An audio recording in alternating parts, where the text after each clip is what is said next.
ചേട്ടോയ് ചേട്ടാ, ചേട്ടൻ എത്ര നാള് സ്വപ്നം കണ്ടിങ്ങനെ ഇരിക്കും? ആ ചേച്ചിയെ പെണ്ണ് കാണാൻ ആള് വന്നിട്ടുണ്ട്. കല്യാണം കഴിഞ്ഞാ ചേച്ചി പോവേ.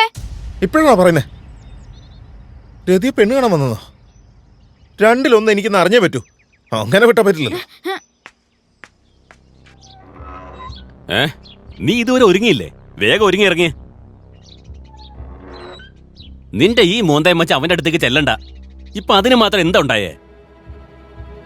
എനിക്ക് കല്യാണത്തിന് താല്പര്യമില്ല. കാരണം എന്താ? ആ നാട് തണ്ടി മന്മഥന്റെ കൂടെ കറങ്ങാനോ നിനക്ക്? രംഗണ്ണ, അങ്ങനെയൊന്നും പറയാൻ പാടില്ല. അദ്ദേഹം നല്ല മനുഷ്യനാ. എനിക്കെല്ലാം അറിയാം. ഇപ്പൊ കാണാമെന്ന ചെറുക്കനെ 10 ഏക്കർ സ്ഥലവും 4 ബോട്ടും ഒക്കെ ഉള്ളതാ. അവനെയും കെട്ടി ഇവിടുന്ന് ഇറങ്ങി പോകാൻ നോക്ക്.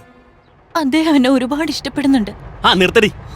ഞാൻ എന്തെങ്കിലും ചെയ്യുന്നുണ്ടെങ്കിൽ അതിനൊരു കാരണം ഉണ്ടാവും. പെട്ടെന്ന് ഒരുങ്ങി ഇറങ്ങ്.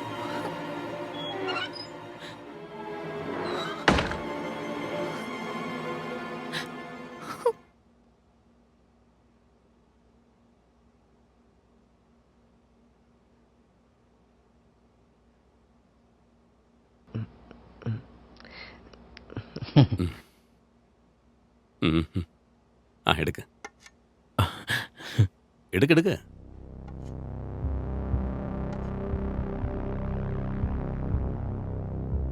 ആ മടിക്കാതെ കഴിക്കുന്നേ.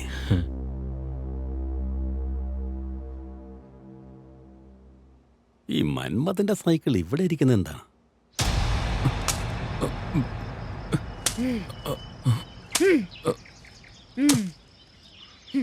ചേട്ടോയ് വായിട്ടാ.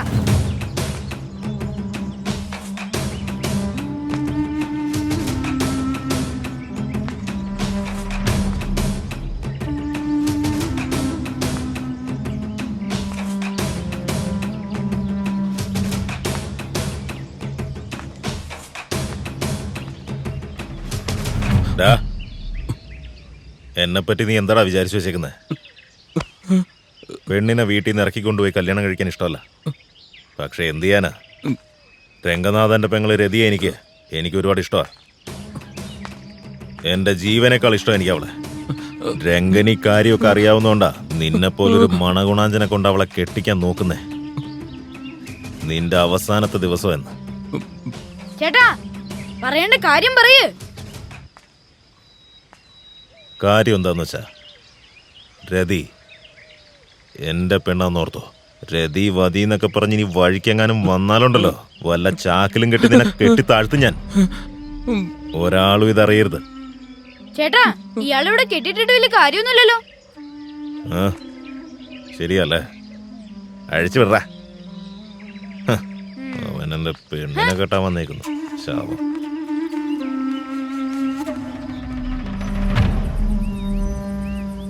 എടാ ഒന്ന് വേഗം എടുത്തിട്ട് വേണം. നിക്കടപ്പ കൊണ്ടുവരാ.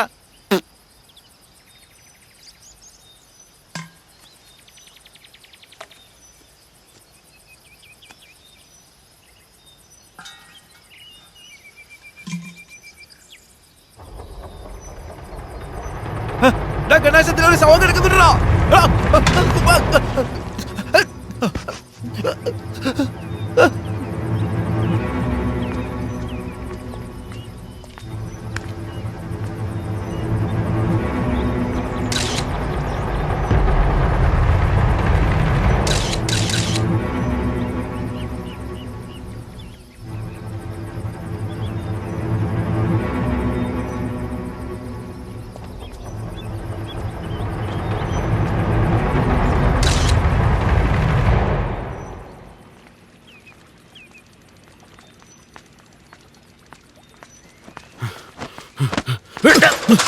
എന്താ ചെറ്റത്തോടെ കാണിച്ചാ നീ?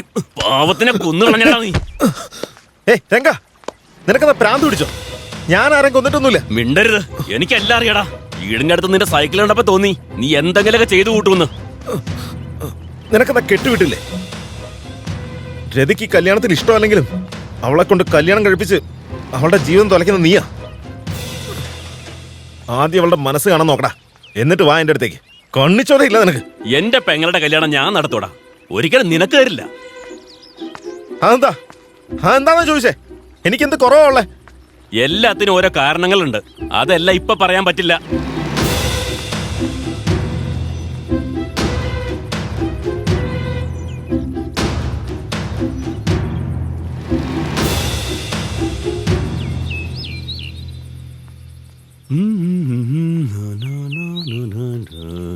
രംഗ വടാ ഇവിടെ. ആ ദാ വരുന്നു പട്ടേൽ സാറേ.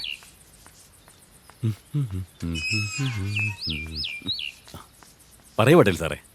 ആ മന്മഥനൊരു പാവല്ലേടാ, നീ എന്തിനാ അവനെ അടിച്ചത്? ഞാൻ വേറെ എന്ത് ചെയ്യാനാ, അവൻ ഈയിടെയായിട്ട് കുറച്ച് അഹങ്കാരം കൂടുതലാ. പെങ്ങളെ കാണാൻ വന്ന ചെറുക്കന് അവൻ തന്നെ എന്തോ ചെയ്തത്. ഏയ് അത് വിടടാ, അവനൊരു പാവം ചെറുക്കനല്ലേടാ. നീ അവനൊന്നും ചെയ്തേക്കല്ലേ കേട്ടോ. അത് പോട്ടെ, ചെടിയൊക്കെ നനയ്ക്കാനുണ്ട്, ചെന്ന് വെള്ളം ഒഴിക്കുക. ചെല്ലേ. ആയിക്കോട്ടെ സാർ. ആ മാധവനും കൂടെ കൂട്ടിക്കോ കേട്ടോ. ശരി ശരി. രാമനാഥ, ആ, അതൊക്കെ ദേ എന്താ? പശു നശിപ്പിക്കുന്നു. ആ, ഇത് ഒന്ന് ഇങ്ങളെ ഓടിക്കണേ. കൊണ്ട്- ആ, ഹോയ്.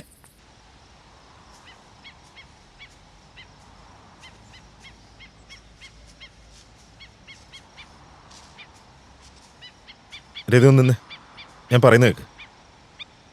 നീ എന്തിനാ ഇങ്ങനെ സ്വയം ഒരുങ്ങുന്നേ? എത്ര നാളെന്ന് വെച്ചാൽ ഇങ്ങനെ നടക്കുക? നിന്നെ ഞാൻ സ്നേഹിച്ചതിന് ദാ നിന്റെ ചേട്ടൻ തന്ന സമ്മാനം.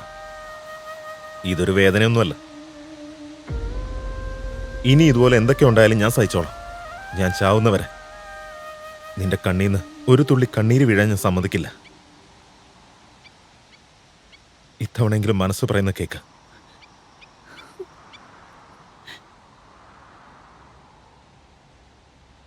സാരമില്ല രതി, നിനക്കെന്നെ ഇഷ്ടമല്ലെങ്കിൽ ഞാൻ ഒരിക്കലും നിന്നെ കാണാൻ ഇനി വരില്ല. പക്ഷെ ഒന്ന് പറഞ്ഞോട്ടെ, നീ വിധവയാണെന്നുള്ള കാരണം കൊണ്ടല്ല എനിക്ക് നിന്നെ കല്യാണം കഴിക്കണമെന്ന് തോന്നി. ഞാൻ മനസ്സറിഞ്ഞാൽ നിന്നെ സ്നേഹിക്കുന്നു. ഇനിയെല്ലാം നിന്റെ ഇഷ്ടമാണ്. ഞാൻ പോവരുതേ.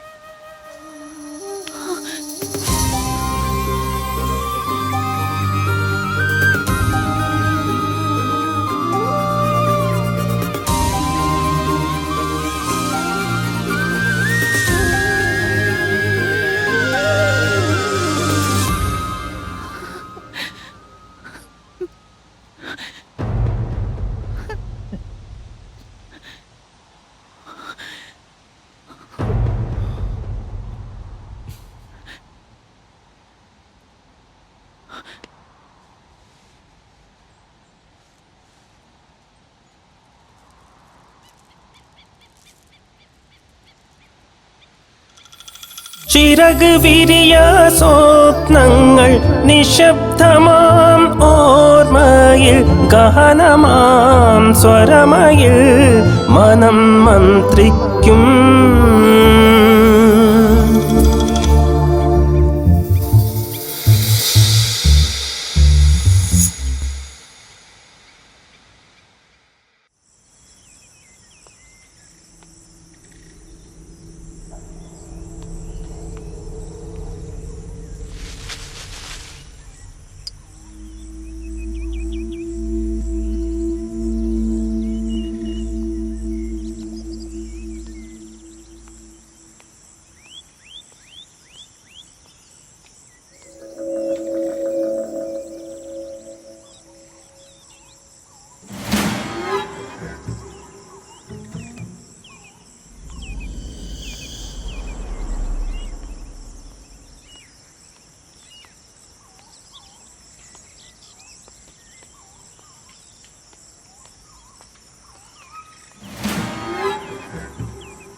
ഓടിക്കോ എല്ലാരും ഓടിക്കോ.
എന്താടോ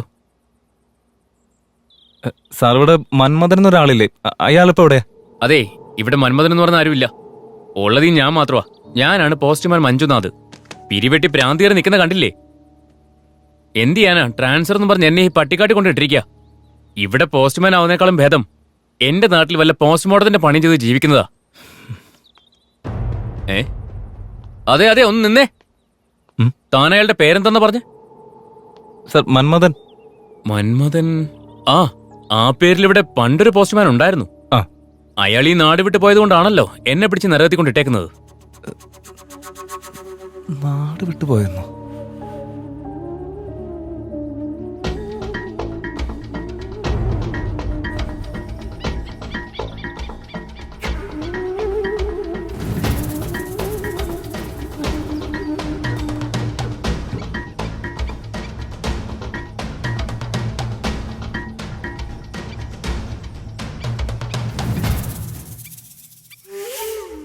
കിണറ്റിൽ ഒരാളുടെ ശവം കണ്ടുകിട്ടിയപ്പോ ഇതിനെല്ലാം കാരണം എന്റെ ഭർത്താവിന്റെ ആത്മാവാണെന്ന് ജനങ്ങൾ പറഞ്ഞു പരത്താൻ തുടങ്ങി. മാത്രമല്ല, നാട് വിട്ടുപോയ മന്മഥനും തിരിച്ചു വന്നില്ല. അദ്ദേഹം എവിടെ പോയെന്ന് ഒരാൾക്കും അറിയില്ല. ജനങ്ങൾക്ക് പറഞ്ഞുണ്ടാക്കാൻ വീണ്ടും ഒരു കഥ കിട്ടി. പക്ഷെ എനിക്ക് വിശ്വാസമുണ്ട്, ഞാൻ സ്നേഹിച്ച മന്മഥൻ എന്നെ ഒരിക്കലും ചതിക്കില്ലെന്ന്.